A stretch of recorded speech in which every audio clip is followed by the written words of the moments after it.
Labas vakaras, garbė Jėzui Kristui. Kaip reikia atsakyti per amžius amen. Taip. Šiandieną pasidalinsiu apie akis. Regėjimą, matymą, apreiškimą. Žinote, kad mes turime akis, ar ne? Kas turi akis? Tikriausiai nei vieno čia nėra tokio, kurisai būtų aklas. Absoliučiai. Bet ar jūs žinote, kad mes turime dar ir kitas akis, ne tik kūniškas, bet ir dvasinės? Ar žinot? Mūsų kūnas, žmogus yra iš 3 dalių. Kūnas, siela ir dvasia. Kūnas turi akis ir dvasia turi akis. Ar žinojot? Taigi, mes turime akis ir netgi giedame. Ir šiandieną giedojame kelias giesmes ir sakėme, atverk man Viešpatie širdies akis. Arba ne, tu atvėrei mano širdies akis, kad regėčiau tave. Arba giedame, aš regiu šlovės karalius degantį ugnies liepsnoje. Bet ar iš tikrųjų mes jį regime? Ir Jėzus Kristus yra pasakęs, tyra širdžiai regės ką? Dievą. Ar galima regėti Dievą? Pasirodo, galime. Mes ir giedame apie tai, kad tu atvėrei mums akis. Ir mes regime tave. Ugnies liepsnoje. Kas šiandien jį matė ugnies liepsnoje? Juk tai giedojome. Ar tik giedojome, ar jį matėme? Matei? Dabar. Taigi, mes turime dvasinės akis ir aš apie jas norėčiau pakalbėti, bet prieš tai pasimelskime. Dieve Tėve mūsų, kuris esi danguje, šventas tu ir šventas tavo vardas. Dėkojame, kad tu atvėrei mūsų akis, Viešpatie, kad regėtume tave, matytume tave, koks tu esi šventas ir tyras. Ir regėdami į tave galėtume keistis iš šlovės į šlovę ir panašėti į tave. Padėk mums šventoji dvasia. Atneš tą apreiškimą, kad mes dar labiau tave pažintume, giliau tave pažintume, labiau tave suvoktume ir galėtume mylėti tave ir vienas kitą. Ir šį žūstantį pasaulį, Jėzaus Kristaus vardu. Amen. Taigi mes turime akis. Kada Jėzus Kristus atėjo į mūsų gyvenimą, atėjo į mūsų, kaip ir mes sakome, į mūsų širdį, į mūsų dvasią. Mūsų dvasia atgimė. Atgimė į Dievo karalystę ir mūsų akys atsivėrė. Nors, žinote, kiek aš žinau, kad kai gimsta kūdikis, jis pradžioje būna aklas, taip? Lygtais jis nieko nemato. Ten parą ar 2 paras, ar taip? Kas žino? Lygtais girdėjau taip, kad kai gimsta kūdikis, jis pradžioje būna dar, jis nieko nemato. Paskui jam atsiveria akys. Taigi, kai Kristus atėjo į mūsų gyvenimą, mūsų akys atsivėrė. Ar taip? Ar visi gali pasakyti, kad mes matome? Niekas su manim nelabai nori bendrauti. Mato. Taigi, matote. Labai gerai. Ir noriu pradėti nuo rašto eilutės iš Mato Evangelijos. Kūno žiburys yra akis. Todėl, jei tavo akis sveika, visas tavo kūnas bus šviesus. O jei tavo akis pikta, visas tavo kūnas bus tamsus. Taigi, jei tavyje esanti šviesa yra tamsa, tai kokia baisi toji tamsa.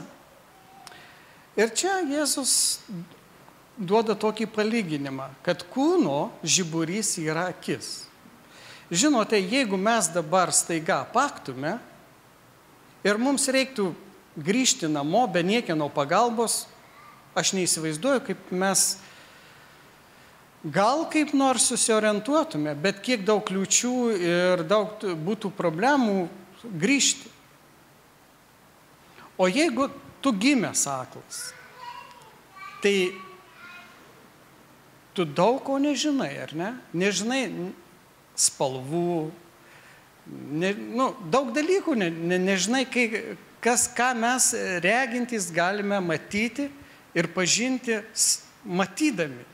O aklas žmogus, jis daug ko nemato, daug ko nesupranta, daug ko nepažįsta. Taigi, kūno žiburys yra akis. Taip pat čia eina mintis ir apie mūsų dvasinės akis. Ar galim mes būti kaip krikščionys akli? Galime. Ar galime turėti problemų su tom dvasiniam akimis ir mūsų akys gali būti nesveikos? Galime. Nes tai Jėzus čia kalba su žydais, su savo tauta ir kalba jiems. Ir kalba apie akis.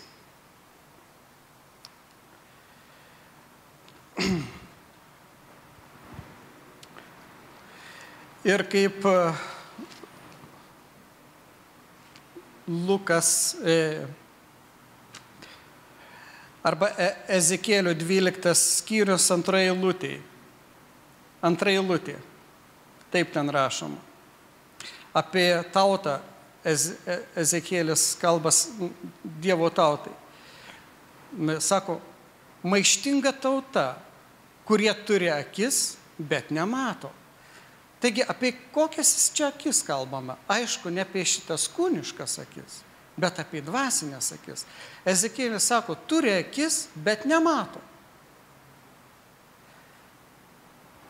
Taigi, mes irgi krikščionys galime, sakom, mes matome, o Dievo akise mes gal nieko nebematom. Gali būti su mumis tokia problema. Ir kada Luko 6 skyriui sako taip, 6 skyrius 39 eilutė, jis pasakė jiems palyginimą, ar gali aklas vesti aklą, ar nebu įkris į duobę. Taigi, toks palyginimas. Aklas aklo vesti negali, nes jie abu įkris į duobę. Ir kas įdomu, šitos eilutės įterptos tokiame kontekste, kaip ir Mato Evangelijoje, pagal Mato Evangelijoje, tokiame kontekste apie pinigus, apie mamoną ten kalbam. Ir Jėzus įterpia tokias eilutės ir duoda palyginimą. Tokiame kontekste apie kur mes žiūrime, ką mes matome ir kur mes einame. Noriu atsiversti Žydams laišką apie vieną didį vatą. Man ir jums labai gerai žinoma.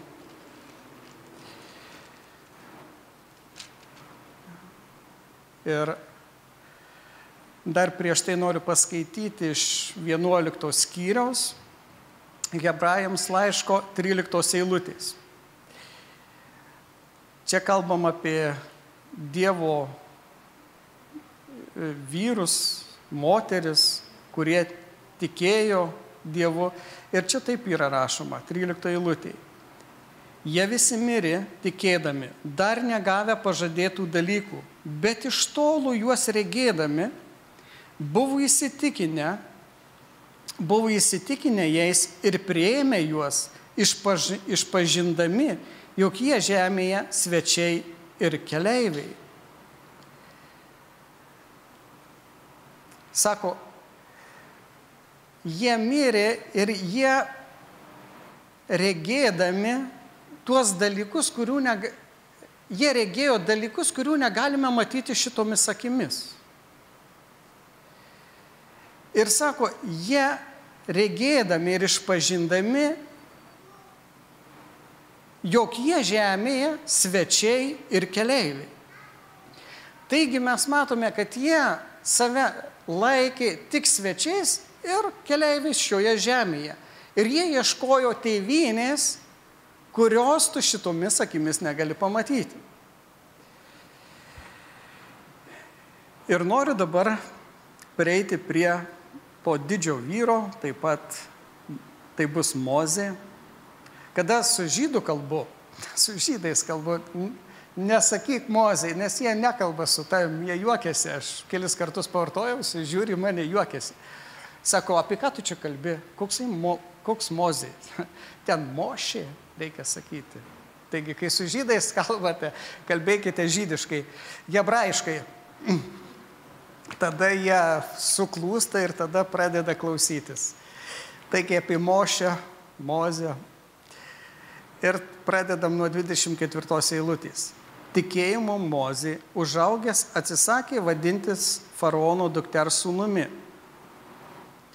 Jis verčiau pasirinko su Dievo tauta kęsti sunkumus, negu laikinai džiaugtis nuodėmės malonumais. Jis Kristaus paniekinimą laikė didesniu turtu negu Egipto brangenybės, nes jis žvelgė į atlygį. Tikėjimu jis paliko Egiptą, nes neišsigandęs karaliaus rūstybės, nes liko nepajudinamas, tarsi regėtų neregimai. Ir mes matome, tikėjimą Mozė užaugęs atsisakė vadintis faraono sūnumi. Jau dar prieš tai, kai Mozė pabėgo iš Egipto, mes galime spėti, kad jau buvo įvykęs konfliktas. Konfliktas tas, kad jis atsisakė vadintis faraono dukters sūnumi. Jis įsižadėjo to šeimos, faraono šeimos. Jau buvo konfliktas, jau buvo tarp jų kažkas tokio. Bet dar jisai buvo Egipte, dar jis nebuvo pabėgęs iš Egipto, bet jau konfliktavo su ta šeima. Neaišku, kaip jisai sužinojo, kokios jis tautybės, galbūt jisai, kada buvo maitinamas pas motiną ten 3 metus, gal tie prisiminimai liko jo širdį, gal kas nors jam pasakė arba įsitarė, iš kokios jis tautos, kas jis toks yra, gal kas nors leptelėjo jam, bet tai nėra svarbu. Jis atsisakė būti faraono šeimos nariu. Ir mes žinome, kas įvyko toliau. Jam teko bėgti iš Egipto, kada jisai užmušė egiptietį, bet skaitome čia toliau. Jis verčiau pasirinko su Dievo tauta kęsti sunkumus, negu laikinai džiaugtis nuodėmės malonumais. Ką jisai pasirenka? Kentėti su savo tauta. Žinote, ar dėl to, kad jis žinojo, kas jisai toksai, kad jis yra hebrajas ir jo tauta vergauja, ir dėl to jisai pasirinko kentėti su savo tauta, dėl to, kad tai buvo jo tautiečiai? Nemanau. Ir tai netiesa, kad jis dėl to pasirinko kentėti. Gal dalis to ir yra, bet ne dėl to. Nes daugelis savo tautiečių, daugelis, kaip būda iš savo tautos, savo tautietį engia, su juo blogai elgiasi, ir valdininkai, ir nevaldininkai, vienas su kitu. Ir nemanau, kad jis dėl to pasirinko su Dievo tauta kentėti, dėl to, kad jis buvo iš tos tautos. Bet jis Kristaus paniekinimą laikė didesniu turtu negu Egipto brangenybės, nes jis žvelgė atlygį. Žinot, jis gavo apreiškimą, jis kažką pamatė. Ir ne šiomis akimis pamatė, bet jis pamatė dvasinėmis akimis. Jis gavo apreiškimą iš pačio Dievo. Jis matė Kristaus kentėjimą. Jis matė Kristaus paniekinimą. Netgi aš manyčiau, jisai matė jį nukryžiuotą.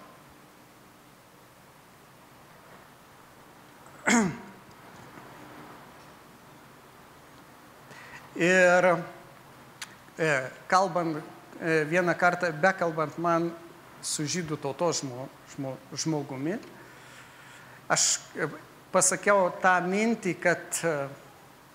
apie tą mintį, kad Mesijas, ten Mešek pas juos, Kristus, Ješua Mešek, yra tas, kuris atleidžia Izraelio nuodėmes, ir taip pat Dovydas ir Mozė jį regėjo. Jisai sako, kaip gali būti? Nesako, dar jisai nėra atėjęs, kaip jie galėjo matyti. O čia Mozė matė. Matė ir Dovydas. Mes jo nematėme nukryžiuoto, bet kada jis atvėrė mums akis, mes jį matėme, nors tai įvyko prieš 2000 metų. Jie matė tai, kas įvyks, mes matėme tai, kas įvyko, kada Dievas atvėrė mums akis. Ir mes atgailavome. Mes sakėme, Kristau, tu kentėjai už mano nuodėmes ant kryžiaus ir mirėjai už jas. Taigi jis matė Kristų. Bet ar dėl to jisai, gaudamas tą prieškimą ir pamatydamas Kristų kenčiantį, jis dėl to įsižadėjo faraono būti šeimos nariu ir paliko Egiptą? Nemanau. Ne. Bet jis dar pamatė toliau. Nes daugelis matė Kristų nukryžiuotą ir iš jo tyčiojus. Jie ėjo prie jo, matė jį nukryžiuotą ir tyčiojasi iš jo. Jeigu tu Dievo sūnus, tai nuženk nuo kryžiaus. Ir tada mes patikėsim. Tai, kad dar jie matė Kristų nukryžiuotą, tai dar nieko nereiškia. Bet jis matė, ir čia toliau, po kablelio eina, nes jis žvelgė į atlygį. Jis regėjo atlygį. Žinote, kartais, žvelgiant į mus kaip krikščionis, mes ir į save, ir į kitus, ir kartais matai, kad žmogus vaikšto kaip aklas. Jis puola tai šiandien, tai ten, mėtosi, klumpa, griūva. Ir tu žiūri jo gyvenimą ir galvoji, jis eina kaip aklas. Tai jam tas, tai tas. Ir galime tai pastebėti, jis nesupranta, kur ir dėl ko jis gyvena, kur eina ir koks jo tikslas. Ir žinote, yra viena psalmė, Asafos psalmė, 73.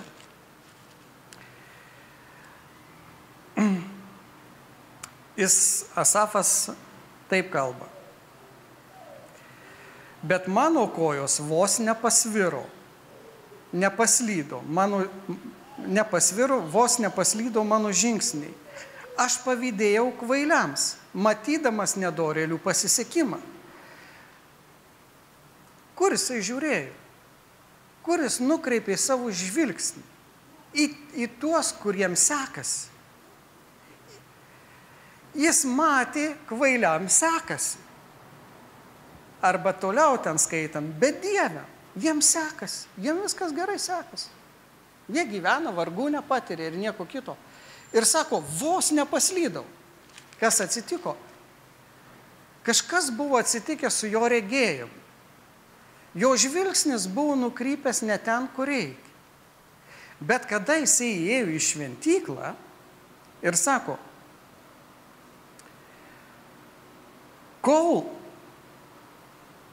aš galvojau, čia skaitau nuo 16 eilutės, aš galvojau, norėdamas tai suprasti, bet nepajėgiau, kol įėjau į Dievo šventyklą ir pamačiau jų galą. Ką jis pamatė? Jiems sekasi, jie turtėja, jie ką besima, jiems viskas gerai, jų vaikai neserga, jie sveiki numiršta. Ir atrodo, žiūrint į tai, galiu užduoti savo klausimą, kaip Asafas sako, ar veltui saugojau tyrą širdį ir nekaltume ploviau rankas? Buvau spaudžiamas visą dieną, plakamas kas rytą. Ir sako, kodėl? Kol neįėjo į Viešpaties šventyklą ir nepamatė galą. Mozė matė taip pat galą ir atlygį. Asafas matė bedievių ir tų kvailių galą, kada jis ėjo į šventyklą ir jam atsivėrė akys ir jis pamatė jų galą. Žinot, yra pragaras ir yra dangus. Ir jeigu tu gyvensi bedievišką gyvenimą, tu papulsi į pragarą. Viskas, nėra viduriuko, nėra skaistyklos. Kaip tau bekalbėtų ir tikintų, kad gal tu nueisi į skaistyklą ir iš jos išeisi, nėra jos. Pamačiau, šventykloje jam atsivėrė akys.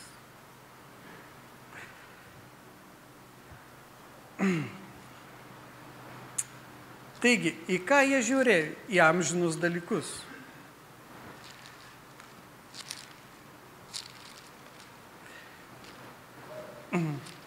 Ir Mozė, kuris atsisakė vadintis faraono dukters sūnumi, kuris pasirinko kęsti su Dievo tauta, jis pasirinko kęsti. Atsisakė laikinų nuodėmės malonumų. Nuodėmė suteikia laikinus malonumus.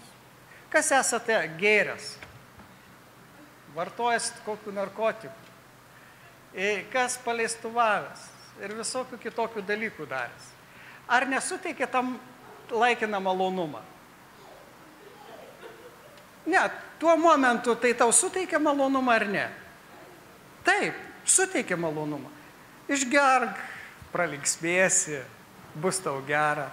Nueit pas moterį kažkokią, tam momentu tu patirsi malonumą. Ir čia jisai atsisakė tų laikinų džiaugtis nuodėmės malonumais, kuriais jisai galėjo džiaugtis Egipto imperija. Egipto karalystė buvo viena iš klestinčių karalysčių. Net ir dabar mokslininkai ten skaičiuoja, stebisi, kaip jie pastatė piramidės, ten visokius kitokius dalykus. Tai net ir šiandieną visus stebina tie dalykai. Jie buvo geri statytojai. Ir žinome, garbino taip pat įvairius stabus ir dievus. Ir dėl to jis tikėjimu paliko Egiptą, nesigando karaliaus rūstybės, tarsi regėtų neregimai. Jis taip elgėsi, į jį tikriausiai, jeigu mes jį pamatytume ir Dievas duotų galimybę, pabūti kokias 10 minučių su Moze. O taip nuneštų į tą istorinį, į tuos istorinius laikus praėjusius. Ir tu atsidurtum prie jo. Tu tikriausiai pasakytum, kad jis mato tą, kurio tu nematai.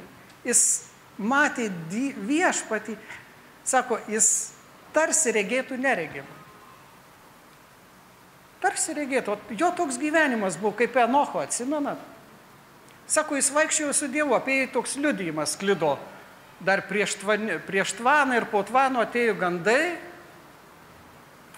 net Nojus tai perdavė, kad sako, jis apie jį buvo taip kalbama, jis vaikšto su Dievu. Vat jo gyvenimas buvo toksai, kad jis vaikščiojo su Dievu. 300 metų. Mums sunku 1-2 valandas išvaikščioti su Dievu. Jis 300 metų vaikščiojo su Dievu.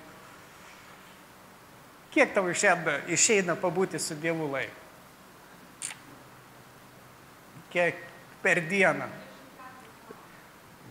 Šaunu. Per tas 24 valandas visą laiką su Dievu.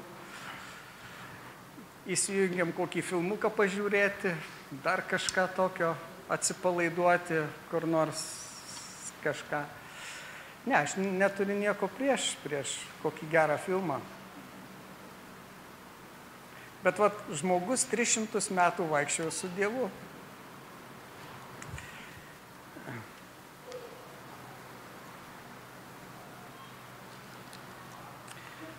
Pažiūrėkime aklumo priežastys. Arba, kaip sako, žmogus aklas.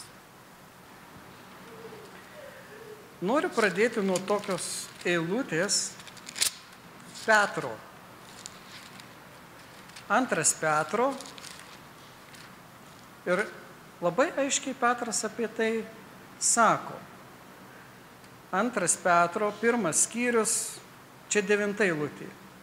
O kam jų trūksta, tas aklas, trumparegis, užmiršęs, kad yra apvalytas nuo savo senų nuodėmių. Žiūrėkit, kam jis čia kalba? Su kuo jisai čia kalba? Su tikinčiaisiais. Ir jis pradeda vardyti taip, nuo 5 eilutės. Todėl, parodydami visą stropumą, praturtinkite savo tikėjimą dorybę, pažinimu, pažinimą susivaldymu, susivaldymą ištvermę maldingumą, maldingumą dorybę, brolybę meilę. Jei šie dalykai jumise gyvuoja ir tarpsta, jie neduoda jums apsileisti ir likti jums bevaisiais mūsų viešpaties Jėzaus Kristaus pažinime. O kam jų trūksta, tas aklas ir trumparegis? Čia Petras sako, aklas ir trumparegis. Jeigu tau trūksta tų dalykų ir jeigu tie dalykai tavyje netarpsta, tu neaugi tame, tu esi aklas ir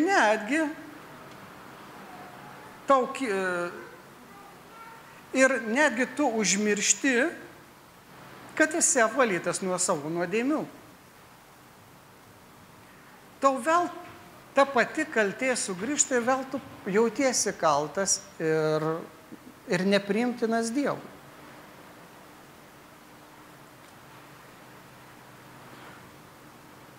Taigi mums reikia augti. Sako, praturtinti savo tikėjimą dorybėmis, pažinime, susivaldyme, ištvermėje, maldingume, brolybėje.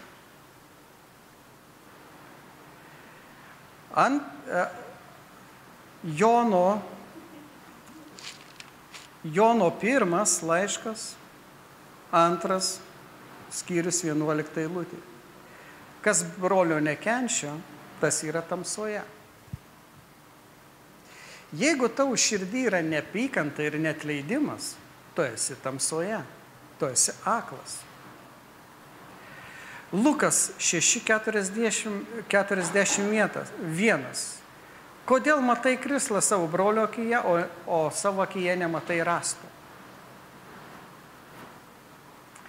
Tu matai kito trūkumus ir kitą smerki ir niekini, o tavyje yra rąstas. Ar kada rąstas yra akyje, tu gali kažką matyti? Nemanau, gal tu kažką taip ir matai, bet negerai matai, neteisingai matai. Ne taip matai, kaip reikia matyti. Kažkas su tavo akim yra jau negerai, reikia įsiritinti rąstą. Neapykanta, neatleidimas. Matas 6:21, kur tavo turtas, ten ir tavo širdis. Kada mes skaitėme pradžioje, kad kūno žiburys yra akis, ten tokiam kontekste kalba apie mamoną, apie pinigus, apie turtus. Ir Jėzus įterpia tą eilutę. Kur tu žvelgi? Atsimenat Asafą, kur jisai žiūrėjo? Į šį pasaulį ir kaip jam sekasi, kaip bedieviam sekasi. Kur tavo širdis, ten ir tavo turtas. Kur tavo širdies akys, į ką tu žvelgi ir ką tu stebi, kuo tu susirūpinęs. Ar taip, kaip sekasi šiam pasaulyje bedieviams, ar tu žiūri į Kristų. Apreiškime. Jėzus bažnyčiai rašo, apreiškimo 3:17. Ir čia visai jau bažnyčiai kalba taip. Ir jisai sako, aš esu turtingas ir pralobęs, man nieko netrūks.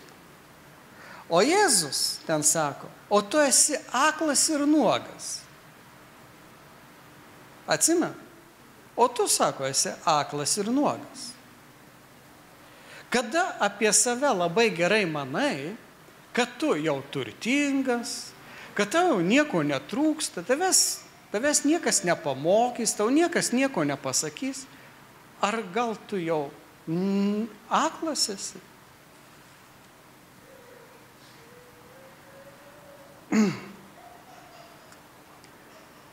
Arba kaip Asafas sako, žiūrėjau ir pavydėjau kvailiams. Pavydas apakina. Stebėjimas bedievių sėkmė, stebėjimas ir žvelgimas į šį pasaulį tave apakina. Jis apakina tave. Ir tu pradedi nematyti tų dalykų, kurie yra amžini, kurie yra pas Dievą ir ateina iš Dievo.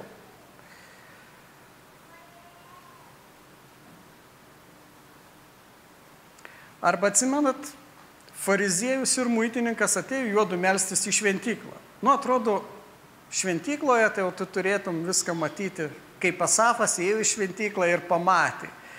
Bet čia fariziejų šventykloje meldžiasi taip.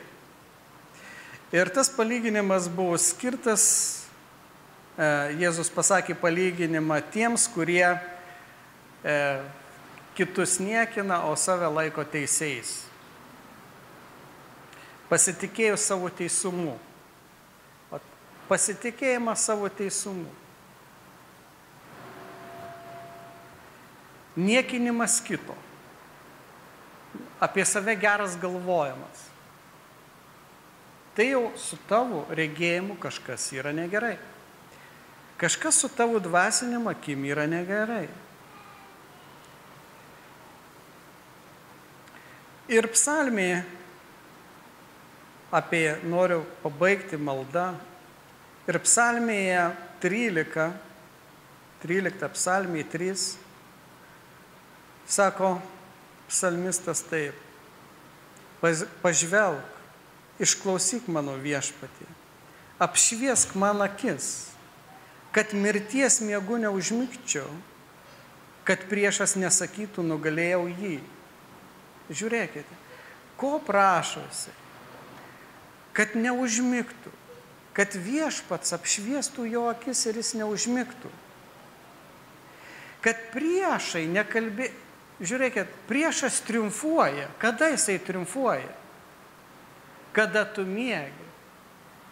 Kada tu nieko nematai, priešas triumfuoja. Sako, kad priešas nesakytų, aš nugalėjau. Kada išeina šėtonui apakinti mus, pasiseka jam tai padaryti. Jis triumfuoja. Jis jau nugalėjo. Sako, kad priešas nesakytų. Arba 19 psalmėje taip meldžiasi. Atverk, čia 119 psalmė, 18 eilutė. Atverk man akis, kad stebuklus tavo įstatymę regėčiau. Žinote, šitoje knygoje galima regėti stebuklus. Ta žodis yra gyvas.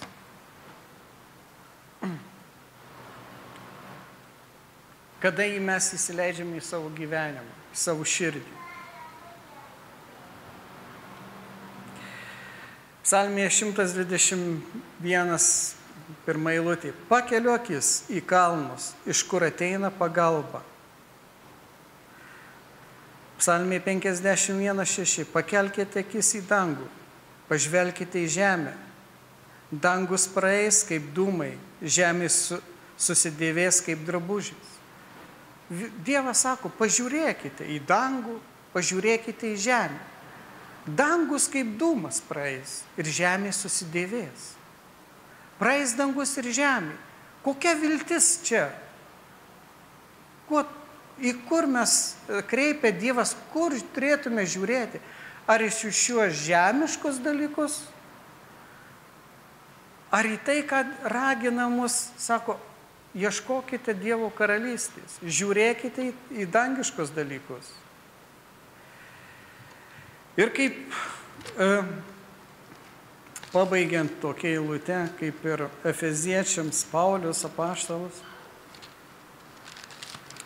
Apaštalas Paulius, pirma eilutė, pirmas skyrius, nuo 16 eilutės, jis meldžiasi už bažnyčią, nesiliauju dėkojas už jūs, prisimindamas jūs savo maldose, kad mūsų viešpaties Jėzaus Kristus Dievas, šlovės tėvas, duotų jums išminties apreiškimo dvasią, jo pažinimui ir apšviestų jūsų širdies akis, kad pažintumėte, kokie yra jo pašaukimo viltis, kokie jo palikimo šlovės turtai šventuosiuose ir kokia beribė jo jėgos didybė mums, kurie tikime veikiant jo galingai jėgai. Jis prašo apreiškimų bažnyčiai, žmonėms, broliams ir seserims. Ir jis meldžiasi, kad būtų širdies akys apšviestos, kad jie regėtų, kad jie matytų ir pažintų viešpatį Jėzų Kristų. Ta viltį, kurią jie yra pašaukti, kaip ir Mozė, žvelgdamas, pasirinko kentėti, nes jis matė atlygį, kas laukia. O kartais gyvena žmonės, lygtais jie ir gyvens amžinai, lygtais gyvens per amžius, kaip mes ir girdėjom praeitą ketvirtadienį apie, lygtais atrodo, Paulius Čerka pamokslavo, lygtais atrodo nusineši tuos turtus į dangų.